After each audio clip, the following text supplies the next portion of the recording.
అయితే బేసిక్గా ఏంటంటే ఇంతమంది హీరోలతో చేసినా కూడా మనకంటూ ఫేవరెటిజం అనేది ఒకటి ఉంటుంది కదా, పలానా హీరో ఇది బాగా చేస్తాం. మరి మీ ఫేవరెట్ హీరో ఎవరు అలా నాకు నా ఫేవరెట్ హీరో ప్రభాస్ అండి. ప్రభాస్ అన్న. మరి ఫేవరెట్ హీరోతోనే చేశారా, అది ఆయనతో చేసిన తర్వాత ఫేవరెట్ అయ్యాడు? ఆయన ఆల్వేస్ నా ఫేవరెట్ ఆయన.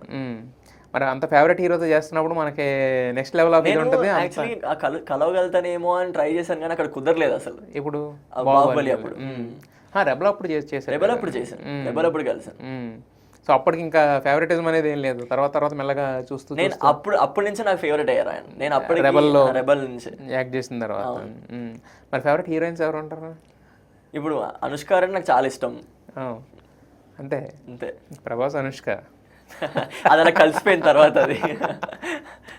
సరే, అయితే మొత్తానికి ఫస్ట్ సినిమాతో అయితే అది ఇంత ముందు మనం చెప్పుకున్నట్టుగానే చాలా తక్కువ మంది ఉంటారు అనమాట. అంటే రోమ్ కామ్ ఏదో ఒకటి చేద్దాము, లవ్ స్టోరీస్ చేసేద్దాం అని చెప్పి. బట్ కాకపోతే ఏంటంటే కెరీర్ని, అంటే మీ ప్లానింగ్, మీ ఫాదర్ ప్లానింగ్ ఎలా ఉన్నా కూడా మీరు కూడా అలాంటి సినిమాలు చేసుకోవడం, కొత్త సినిమాని అందించాలని రావడం అనేది చాలా గ్రేట్ ఎఫర్ట్.